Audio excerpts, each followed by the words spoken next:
आपणा सर्वांना नमस्कार. मी रुद्रशेखर जोशी, केसरीनंदन आध्यात्मिक यूट्यूब चॅनलमध्ये आपल्या सर्वांचे स्वागत आहे.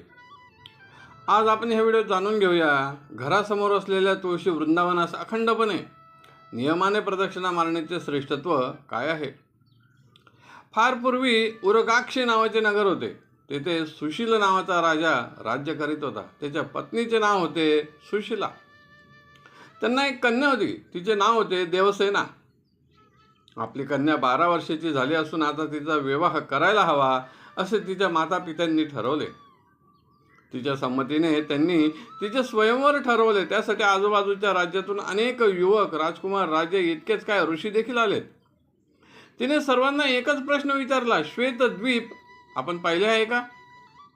पाहिले असेल तर त्यासंबंधी मला माहिती सांगावी. पण याचे उत्तर कोणी देऊ शकले नाही व एका मागोमाग एक सर्वजण निघून गेलेत व तिचे माता पिता चिंता करू लागलेत. तेव्हा तेथे जमदग्नी ऋषी आलेत.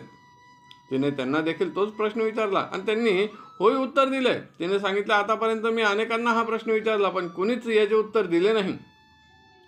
जर का तुम्ही पाहिले आहे, तुम्हाला माहीत आहे, तर तेथे कोण कोण निवास करते, तेथील रचना कशी आहे ते सांगावे.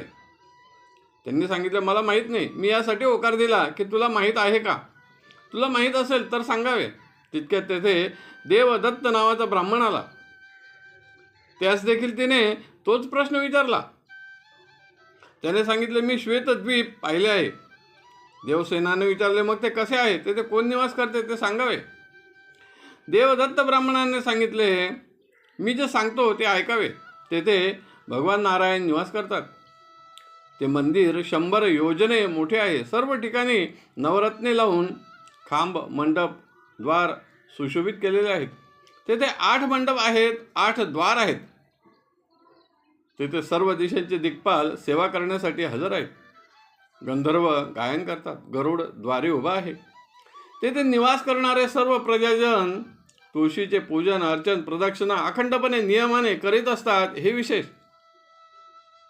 मी सर्व वर्णन केले आहे. देवसेनाचे समाधान तर झाले, पण तिने पुन्हा प्रश्न विचारला, तुळशीचा एखादा श्रेष्ठ मंत्र सांगावा. तो काही बोलणार तितक्यात तेथे चित्रमुनी नावाचे ऋषी आलेत. त्यांनी सांगितले, तुळशीचा 32 अक्षरांचा सर्वात श्रेष्ठ मंत्र मला माहीत आहे. देवसेनेने त्यांना सांगितले, तुम्ही मंत्र सांगावा. आणि त्यांनी मंत्र सांगितला, तुलसी श्रीसखी पापशुभे हरिणी पुण्यदे नमस्ते नारदनुते नारायण मनप्रिय. अर्थात, हे तुळशीदेवी, तू शुभ करणारी असून पाप हरण करणारी आहे व पुण्य प्रदान करणारी आहे. भगवान नारायणास प्रिय आहेस.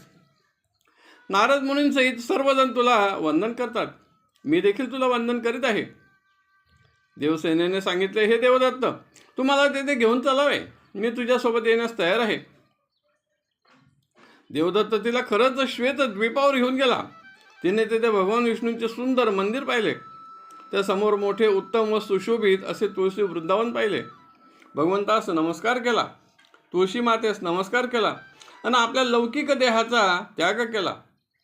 तिला लगेच दिव्य देह प्राप्त झाला. हे पाहून देवदत्ताने देखील त्याप्रमाणेच केले. त्याने देखील भगवान विष्णूंना व तुळशीला नमस्कार केला व लौकिक देहाचा त्याग केला व दिव्य देह धारण केला.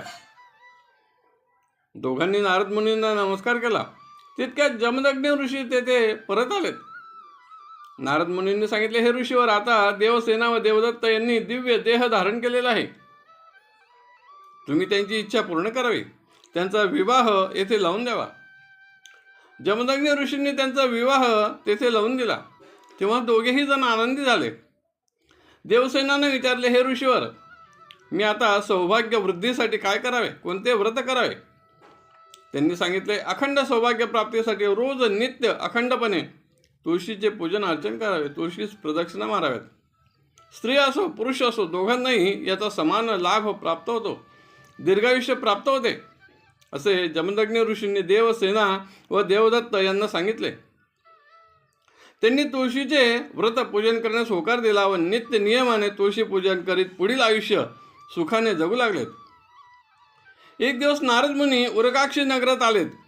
त्यांनी देवसेनाचे माता पिता सुशील व सुशीला यांना सर्व वृत्तांत सांगितला. त्यांना देखील आनंद झाला.